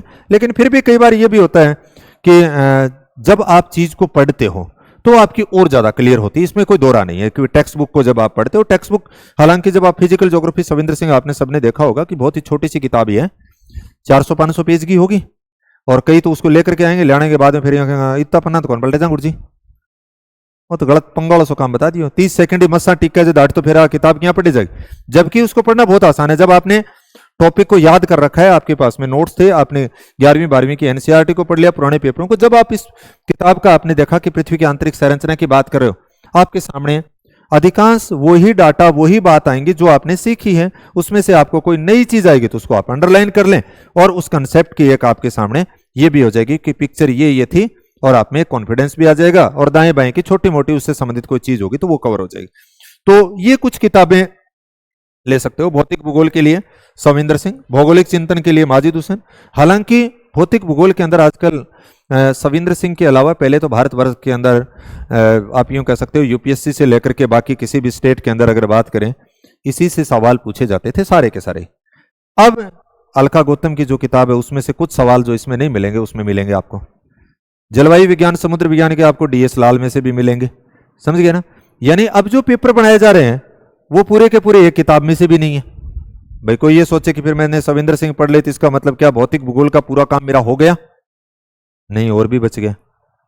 लेकिन सारी किताबें आप एक साथ में नहीं पढ़ पाओगे, तो पहले एक किताब को आपने ठीक है पढ़ लिया, और उसके बाद में कुछ चीजें जो अलग अलग किताबों के अकॉर्डिंग होंगी वो हम करने की कोशिश करेंगे नोट्स के अंदर। जैसे चाहे वो अलका गौतम की बात हो उसमें से भी इंक्लूड करेंगे, चाहे सविंदर सिंह की बात है उसमें से इंक्लूड करेंगे, जलवायु और समुद्र का डीएस लाल की अच्छी किताब आती है उसमें से इंक्लूड करेंगे, एनसीईआरटी में से इंक्लूड किए हुए हैं। तो ये सारी चीजें हैं, लेकिन एक किताब के तौर पे आपने सविंदर सिंह को देख लिया। भौगोलिक चिंतन माजिद हुसैन की बात कर लेंगे, राजस्थान का भूगोल हरिमोहन सक्सेना की बात कर लेंगे। फिर उसके बाद में राजनीतिक भूगोल, ये भी सक्सेना सर की है, अच्छी किताब है। जैसे पॉलिटिकल ज्योग्राफी है तो आपको सारी नहीं पढ़नी है कोई, उसमें से जैसे आपके 4 टॉपिक हैं तो आपको 4 ही टॉपिक पढ़ने हैं, समझ गए ना। भारत का भूगोल पूरा का पूरा 11वीं 12वीं की एनसीईआरटी आपके लिए पर्याप्त है, क्योंकि 12th के लेवल का ही उसमें दे रखा है। फिर भी आप उसमें आगे पढ़ना चाहो तो डीआर खुल्लर की जो किताब आती है वो भारत के भूगोल के लिए पर्याप्त रहती है। मानव भूगोल के अंदर मोटा मोटी जो पार्ट वही दे रखा है जो 11वीं 12वीं की एनसीईआरटी के अंदर है। हालांकि मानव भूगोल की माजिद हुसैन की भी किताब आती है, लेकिन 11वीं 12वीं की जो आपकी एनसीईआरटी है उससे भी आपका कवर हो जाता है, प्रश्न जो है वो कवर हो जाएंगे।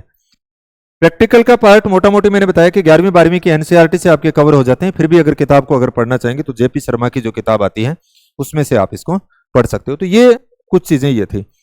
इसके अलावा आर्थिक भूगोल के अंदर जगदीश प्रसाद काशीनाथ की आ जाएगी। कृषि भूगोल के अंदर प्रमिला कुमार की किताब आती है, और इसमें से आप यूं कह सकते हो कि सारे के सारे नहीं, जो आपके 2-3-4 टॉपिक लगते हैं वही पढ़ने हैं। जनसंख्या भूगोल आरसी चांदाना की किताब आती है उसमें से पढ़ सकते हैं, और नगरीय भूगोल के अंदर बंसल की जो बुक आती है उसमें से आप पढ़ सकते हो। औद्योगिक भूगोल के 1-2 टॉपिक आपके लगते हैं तो लोडा और माहेश्वरी की जो किताब आती है उसमें से हम देख सकते हैं। तो ये जो किताबें हैं वो पूरी की पूरी सारी की सारी आपके मतलब पूरी नहीं लगती हैं, उसमें से 2-3 किताबों को छोड़ करके बाकी के अंदर में से किसी में से 4 टॉपिक हैं, किसी में से 2 टॉपिक हैं, किसी में से 6 टॉपिक हैं, ऐसे हैं। तो आपके जो सिलेबस में है आप पहले उनको ही पढ़ें, सारी की सारी पढ़ने की जरूरतें नहीं होती हैं। तो ये तो एक मोटा मोटी हमने बात की कि भी कहाँ कहाँ से चीज़ों को पढ़ेंगे, और आप में कॉन्फिडेंस होना चाहिए उस चीज़ के लिए। जब आप पढ़ते हो तो आपको ये पता चलना चाहिए कि हाँ यहाँ से या तो इस टॉपिक में से आएगा वो मुझे आएगा या फिर किसी को नहीं आ रहा होगा। तो फिर अगर आपने इस लेवल का अगर काम किया है तो निश्चित रूप से आप उन कंपटीटर में से होंगे जो एक बेहतर कंपटीटर होगा। थोड़ा सा प्रयास हमें करना पड़ेगा। 10 महीने आपके पास में पड़े हैं, लंबा टाइम होता है, इतना कोई कम भी नहीं है और इतना ज्यादा भी नहीं है, क्योंकि कई तो ऐसे सोचेंगे अब भी तो मई बहुत दूर है, वो बहुत जल्दी भी आएगी, बहुत है जल्दी भी आएगी। अभी तो कुछ ये बता देता हूं, कईयों को ऐसे भी लग रहा है कि शायद मई में नए भी हो, ऐसे करने वाले भी बहुत होंगे हैं कि भी मई में शायद पेपर है ना हो, ऐसे भी मिलेंगे। कई कहेंगे ना रे अभी की को नहीं हो एक कर। फिर मैंने ये भी बताया था कि 2-3 जगह भटकाव की स्थितियां भी आएंगी। जैसे भटकाव कहां कहां से आएगा, अभी सितंबर के अंदर 2nd ग्रेड का है, अभी तक नहीं पढ़ा है, लेकिन फिर भी किसी ने कह दिया बाई चांस के तुक्को लाग ही जा, 1.5 महीने पहले पढ़ ले यार 2nd ग्रेड, तो वो फिर क्या करोगे 2nd ग्रेड पढ़ेगा 1.5 महीने। फिर उसके बाद में कईयों के सामने असिस्टेंट प्रोफेसर का है, अब उसको सिलेबस उसने स्कूल लेक्चरर का भी नहीं कर रखा, लेकिन फिर भी अगले 3-4 महीनों में क्या कर देगा, असिस्टेंट प्रोफेसर वाला भी पूरा कर देगा। हो सकता है इक्का दुक्का कोई ऐसा हो जिसने पहले से बहुत अच्छा पढ़ रखा हो, वो तो कर लेगा, लेकिन आज किताब तो आयो तो 1 वीक पढ़ के 5-5 प्रश्न कर गए, आ गया बोले अगले 4 महीना में कहो बोले ना रे लाग जाए, कई बार टिप्पा लाग जाएगा, टिप्पा जब लाग जाए जो थारो सिलेबस पहले कर फिर तो थारकन 4 महीना ठीक है, तो बोल दिसंबर में पहले वो दे लेते हैं जी, ठीक है। फिर जनवरी में आपकी आएगी रेट, पहले वो भी दे लेते हैं एक, तो बीच में 3 पेपर हो गए। और फिर उसके बाद में सोचते हैं रेट में हो जाता है तो अच्छी बात है, नहीं फिर कोई हथियार उठाएंगे भाई 2nd ग्रेड का सोचें या फिर 1st ग्रेड का सोचें, या बीच में कोई वनपाल वन क्षेत्र और वो बीच में कौन कौन सी और भी हैं, और अब है हाँ 4th ग्रेड की भी वैकेंसी आ रही है। अब देखो बेरोजगारी भी इतनी हो रखी है कि पीएचडी आधारित विद्यार्थी भी उस लाइन के अंदर है, ये बेरोजगारी का ही दौर है। शायद कोई बता रहा था कितने 24 लाख है 22 लाख है, कितने हैं 24-25 लाख, 24-25 लाख फॉर्म उसके अंदर यानी भरे गए हैं। तो बहुत बड़ी दिक्कत है। इसलिए आपको रास्ता तो चूज खुद को ही करना पड़ेगा। कहेंगे कॉल नहीं है, कहते हैं गुरु जी थे ही बता दो, एक किसी को कर लिया, मेरा वर्गा बता भी दें, फिर वो कर ली, फिर वो करना जो आपका मन कहे। अब धक्का हूं तो पार गालोगा को नहीं। किसी एक को पहले व्यवस्थित, जिसके लिए एक पर्याप्त कुछ समय हो और उसको समय रहते आप कर पाए, ये चीजें यानी उसको डिसाइड करके फिर उस काम को करो। और कॉन्फिडेंस होना चाहिए। हाँ हो जाएगो मरेडी मीट लाग रहे हो, देखी जा पार पड़ जा तो पड़ जा, नहीं कौन पड़े तो कौन पड़े, अब मेरे को लिखवा लो चाहे। यहाँ कहें गुरु जी फेल हो गया तो अच्छा अब क्या हो रहे हैं, है उससे बुरा हो सकता है क्या? नहीं हो सकता। आप कुछ न कुछ सीखेंगे। बोले इसे सीखने को क्या हुआ जो सिलेक्शन ही नहीं हुआ, तो यहां आप भी प्रश्न आओ अगलो बोल रहे को नहीं, मतलब अब बताओ। मैंने देखा था पिछली बार, जैसे यहाँ एक विद्यार्थी था, 800 सीटें थी, मतलब इस बार से पिछली बार आपने देखा 792 790 कुछ ऐसे होंगी, उसमें नहीं हुआ। और केवीएस में उसका 7वीं रैंक से हुआ था ऑल इंडिया के अंदर, जिसमें इंटरव्यू और था। वो क्या गुरु जी 700 में 800 में कौन हुए, तो बैठे तो 100-200 में किए हुए। यानी कहने का भावार्थ यह था कि उसने वो जो काम यहां पर किया था वही तो केंद्रीय विद्यालय के लिए उसको काम में आया। वहां पे उसका 7वीं रैंक में हो गया, यहाँ 800 में भी नहीं हुआ। अब आपने वर्गा यहाँ काख में हाथ डाल के बैठ गया, बोलो यहाँ का नहीं हुआ, इतनी सीटा कौन करा, तो अब आपने खातर 1400 कोई काटे को नहीं, और 200 में आप पढ़ना को नहीं है, और जितनी सीटा कम होवे नहीं। मैं तो देखिए लोग प्रयास भी तो कम करें, क्यों? रोज की एक शंका कमांड देते हो आप ब्रेन को, रोजाना उठता ही अगर आ कमांड दी है नहीं, पार तो दोहरी ही पड़ेगी। कहते हैं कि ईश्वर वापस वही रेडिएशन हमारे पास भेजता है, वही चीज भेजता है जिसकी हम डिमांड करते हैं। आप क्या डिमांड करी, पार कौन पड़े, जब ऊपर लोग एक है वो तू ही कह रहा है मेरी पार पड़े कौन, मैं किया गाल दूं, एक वो कह रहा है, तो अब कई कह देंगे बोले मैं दिन क्यों ले छिपे था, या कह दिया मैं कई बेटा कह भी दूं, तो बोले गुरु जी जिन क्यों ले छिपे था, मैं ये सोचा पार पड़ जाए तो पड़ जाएगी क्या, फिर ही कौन पड़ेगी, तो बोले कि यहां पड़ेगी। यानी आप इस वे के साथ में अपना काम कीजिए प्रॉपर, कि भाई हाँ मेरे पास ये टाइम है, और काम ने जितो फैला होगा नहीं वो बितो ही फैलेगा। यानी आपके पास में जितना समय है ना, काम उतना ही फैलेगा। आपके पास में अब 10 महीने का टाइम दे दिया, तो अब इसका मतलब आपको 10 महीने के अंदर ही रिवीजन करना है, सिलेबस करना है, सारा कुछ करना है। और यही अगर आपके पास में 3 साल का होता तो वो भी तो ही 3 साल में चालते रहे। तो अब तो ये किसी का पेपर गड़बड़ हो गया, बहुत सारे हैं फर्स्ट के अंदर 70-80% विद्यार्थी ऐसे हैं जिनका फर्स्ट पेपर पास नहीं हो रहा। अब पुनर्व्यंथन करना होगा कहां गड़बड़ी हुई है। सौभाग्य यह है कि भाई वहां गड़बड़ी हो गई, तुरंत वैकेंसी वापस आ गई, तो उस गड़बड़ी को सुधारने का अवसर आपको वापस से मिल गया। तो ये कुछ कुछ पहली किताबें बाद में खरीद लेंगे, पहले नोट्स हो गए, 11वीं 12वीं एनसीईआरटी हो गई, पुराने पेपर हो गए, इतना करके साथ में फिर आप इनको पढ़ते हो तो ज्यादा टाइम भी नहीं लगेगा चीजों को। अब लास्ट में 1-2 चीज और लिख रखी हैं, हालांकि सारा काम की बात तो यही है, बाकी तो सिलेबस सारांकन है। जो भी पढ़ा रहा होगा वो अच्छा पढ़ा रहा होगा, जो भी पढ़ा रहा है वो अपनी तरफ से अच्छा पढ़ाएगा, जो भी विद्यार्थी है वो अपनी तरफ से अच्छा पढ़ने का प्रयास करेगा।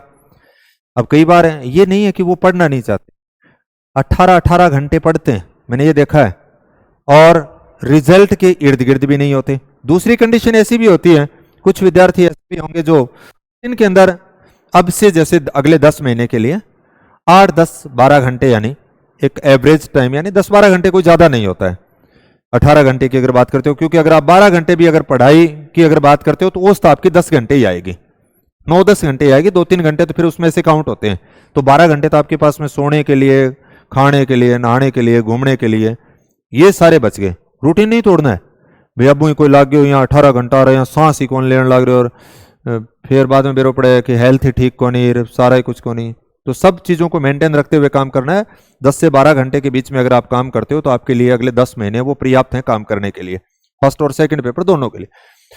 सारा पहलो काम वो कर लियो, खुद पर है विश्वास।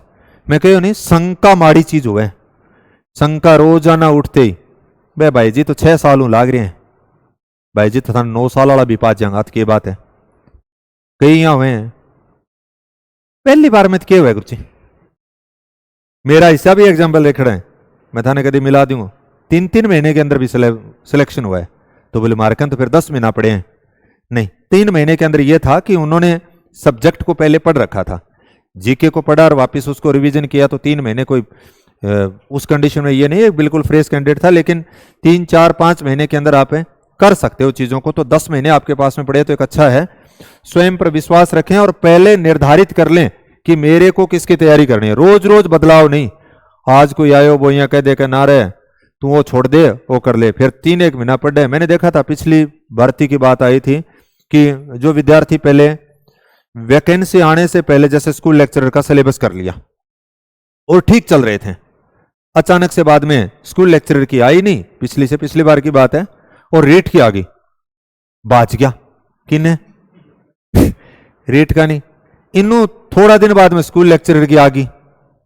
अब न इन्हें जान जू न इन्हें जान जू, अब वो बेंगे कई दिन तो ये समझ में आओ, 15 दिन तो इन्हें बाजेगो, फिर 15 दिन पुठो इन्हें आओ, भाई दोनों का नहीं रह जाए।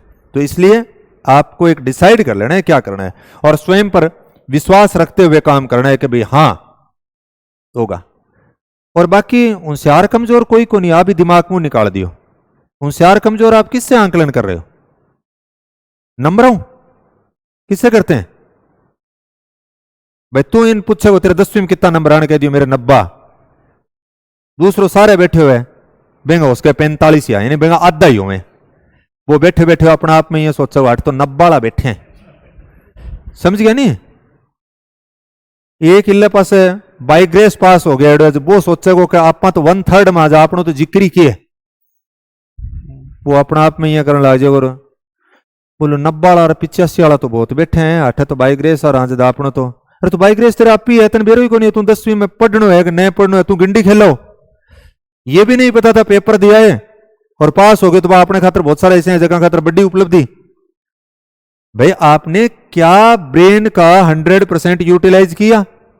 100% छोड़ बेरो बेड़ा का, आप तो 5% ही कौन करियो है, ये कंडीशन आती है। तो नंबरों से आंकलन करते हैं और अपने दूसरों को देख करके दबाव में आ जाते हैं। कई बार थे देखियो, मैं देखूं क्लास के अंदर ही दबाव में आ जाऊं, गिन लेगा 40 तो आपनों ही आगे बैठे हैं, कंपटीशन एक का ऊपर इतना, मतलब आपनों तो आगे गया सारा, हाँ आओ नंबर आप पीछे रह गया।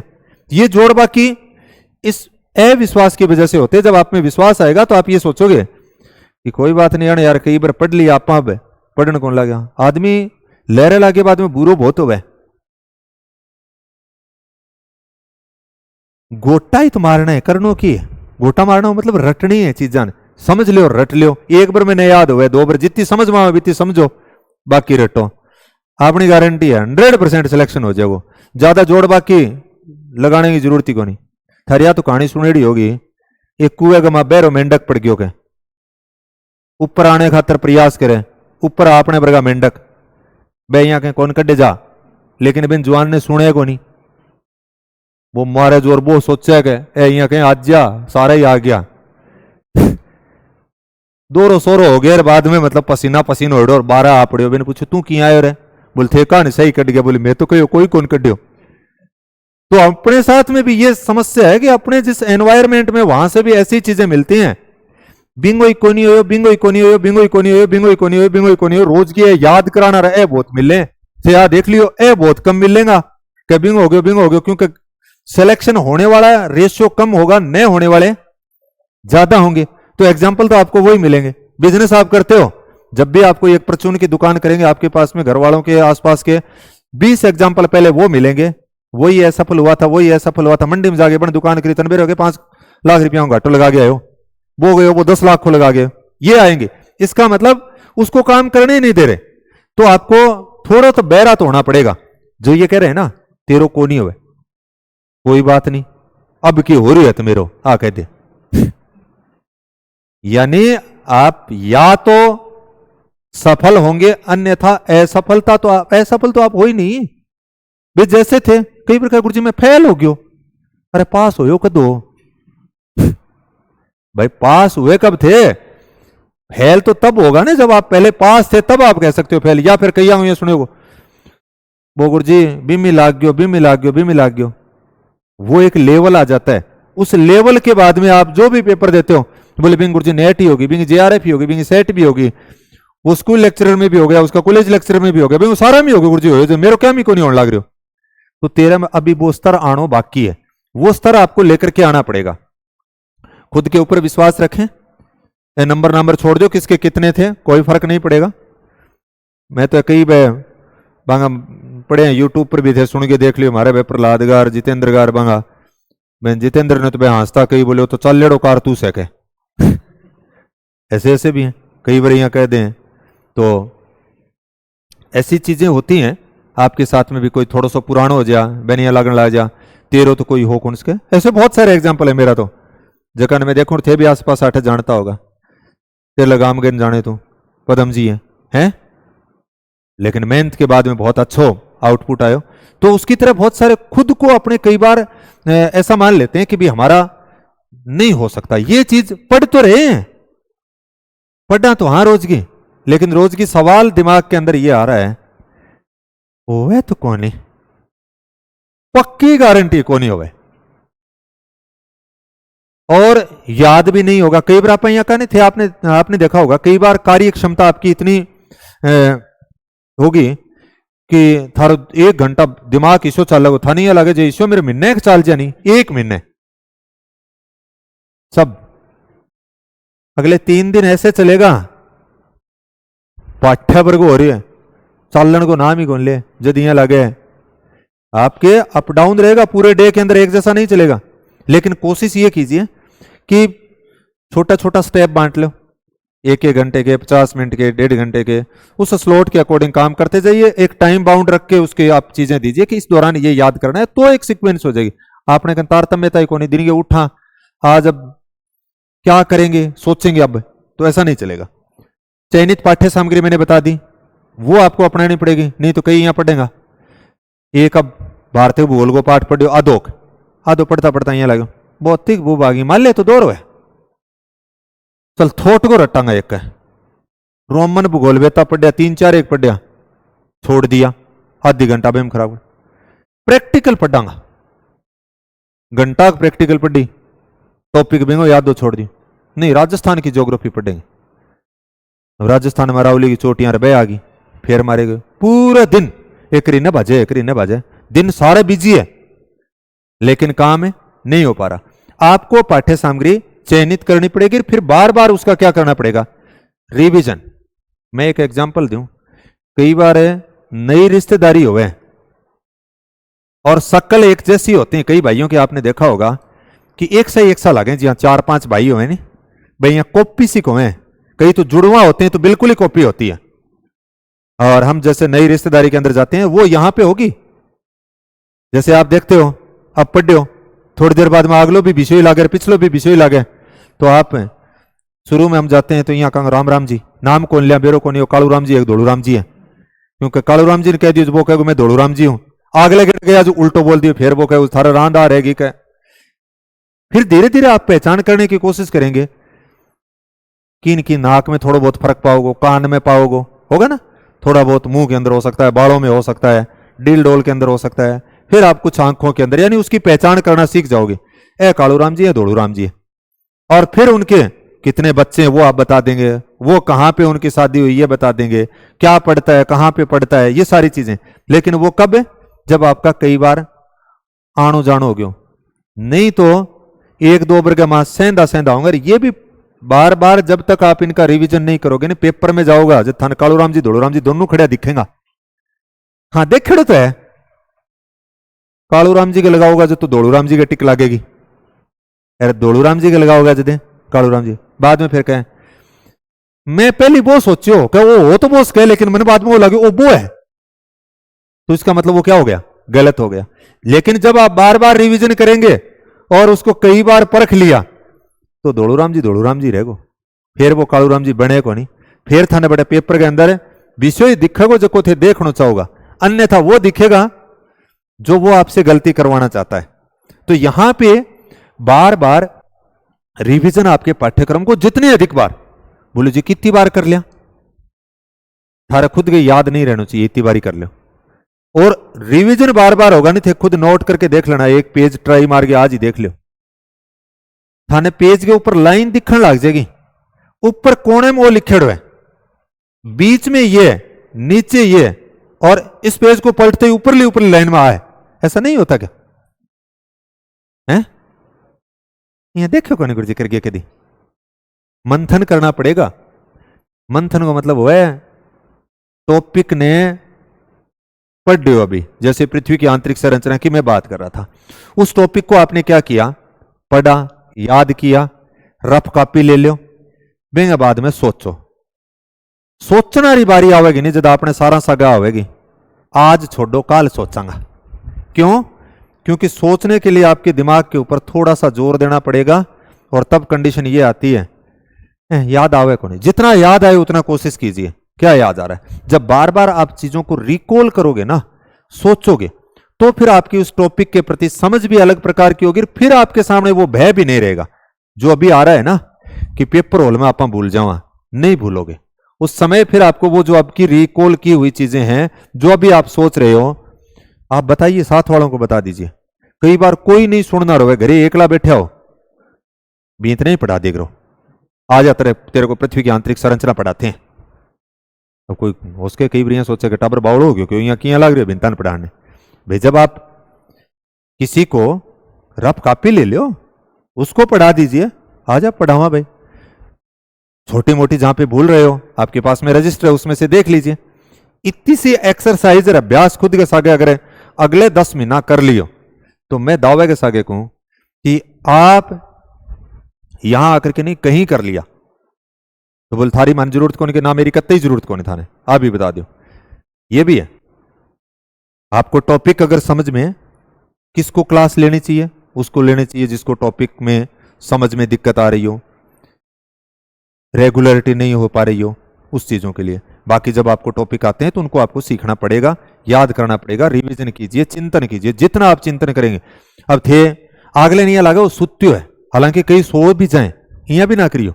कई बार यहाँ हो मैं सोचू गुरु जी के, थोड़ी देर बाद में है गरड़का बाजे जगावे, दिन के बेरो पड़ियो, चिंतन तो लंबो हो गयो है। ऐसा भी नहीं करना भाई, आराम रिलैक्स। आप घूम रहे हो तो जैसे मॉर्निंग वॉक करने जाते हो, मैंने बताया कि रात को आपने इस टॉपिक को पढ़ा तो सुबह घूमन गया तो मोटा मोटी सोचो, सारी चीजें नहीं याद आएंगी, कुछ 10 20 30 40% आपको याद आएंगे। और जैसे ही अगले दिन के लिए दूसरा काम कर रहे हो तो उसको वापस पहले पढ़िए। और ये मैंने बता दिया, नकारात्मक चीज से हमने पहले भी बात कर ली, उससे जितना हो सके बचें।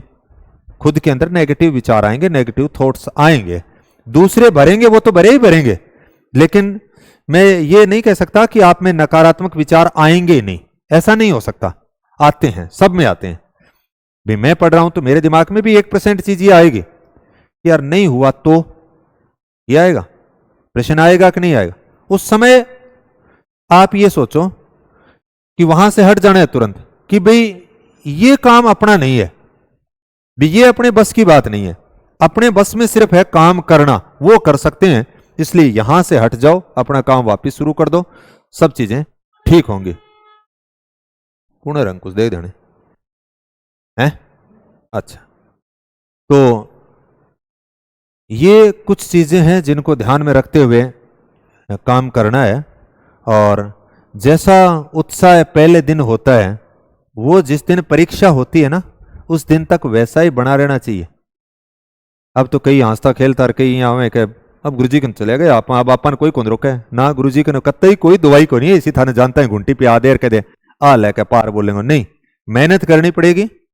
और जैसी मेहनत और लगन के साथ में जैसे आज का दिन किया है, वो आपका उस दिन तक, जिस दिन तक परीक्षा होती है ना, उस दिन तक आपको वैसा ही रखना है उसको। कहते हैं कि आपने पढ़ा होगा, माइकल फेलिप्स ने 8 गोल्ड मेडल हासिल किए थे और पहले ही घोषणा कर दी थी। सुना था क्या, आपने पढ़ा था क्या कभी? पहले ही घोषणा कर दी, 7 का था पहले किसी का रिकॉर्ड, बोले आपा जीतांगा और 8 का 8 जीतांगा। अब कह बेन लोग बोले वो मेंटल हो गए लगे समझ गया। लेकिन और उस दौरान उसके व्यवधान भी आया था, आपने देखा था, पैर के अंदर एक्सीडेंट हुआ था या हाथ के अंदर हुआ था, हाथ के अंदर हुआ था या पैर के अंदर, मुझे नहीं ध्यान, तो फिर उसने हाथ से शुरू किया होगा काम, है ना, है। हाँ, तो ये कहते हैं कि भी वो उसके लास्ट टाइम में उसकी जब वो कर रहा था तो चश्मा टूट गई थी, उसमें भी पानी घुस गया था, फिर भी उसके बाद में उसका अभ्यास उतना था कि उसको एक एक स्टेप का पता था कि यहां आते ये काम होगा। जब 8वां उसने गोल्ड मेडल जीत लिया तो किसी पत्रकार ने उसने पूछा कि आपने उस दिन ऐसे कैसे कहा था कि भी मैं रिकॉर्ड तोड़ूंगा और 8 के 8 में जीतूंगा, ये बात आई। तो उसने एक बात की कि मैं कोई हवा में बात को नहीं फेंकी। जिसने 7 जीते थे उसने 10 घंटे का वो डेली का डेली अभ्यास करता था, मैंने उससे 2 घंटे एक्स्ट्रा शुरू किया। मेरा न कोई संडे था, न कोई मंडे था, न कोई होली थी, न कोई दीपावली थी, न कोई क्रिसमस था, यानी न कोई त्योहार, कुछ भी नहीं था। अगर 12 घंटे की प्रैक्टिस है तो 12 घंटे प्रैक्टिस है करनी है, चाहे उस दौरान मेरे साथ में कुछ भी हुआ होगा, उसके बावजूद भी मैंने वो काम है किया। तो जब वो व्यक्ति 7 अगर इतना 10 घंटे काम करके कर सकता था उस डेडिकेशन के साथ में, मैं जब 12 घंटे करूंगा तो मैं उसके रिकॉर्ड तोड़ने की क्षमता तो रखूंगा। अब अपने ख्वाब तो वो देखें कि फर्स्ट रैंक मेरी आए, लेकिन आपने पता किया कि फर्स्ट रैंक आई थी, उसने 8 से 10 घंटे 12 घंटे उसने काम किया, और ये चीजें इस प्रकार से उसने स्टेबल करते हुए। अब आप कह रहे हो कि मैं घंटा तो 3 हूं ज्यादा गुरुजी, मेरे ऊपर गुंजा मेरे की है बस मां यहाँ पेट में या मरोड़ा सान लाग जाए, 3 घंटा हद बदी हुआ है, लेकिन रैंक मेरी पहली आनी चाहिए, तो ऐसा नहीं होगा।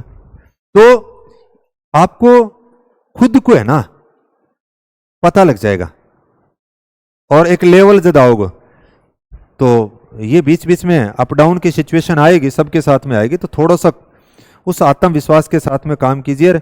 जगह पॉजिटिव बात करें बांगे बीच में रह कर अब तो पेपर है नहीं जत्ता ही नहीं, तो बहुत सारा उदाहरण आऊंगा थारकन, और लड़कियों के पास में तो ज्यादातर आएंगे बिंग को नहीं, और अब थे कि पढ़िया ही रखोगी केयर थारा है, या पहले से कोई नौकरी नाकरी कोई लाग रही है, कोई थर्ड ग्रेड में सेकंड ग्रेड में, उसको ओरा खातर कौन छोड़ो के, अलग अलग प्रकार के प्रश्न होंगे। तो ये सारी भूमिकाएं चलती रहेंगी। और इसी के साथ में और कहीं पूछना है क्या थाने? ठीक हो, पूछ लो धाप रहा है ये कर दूं क्या मी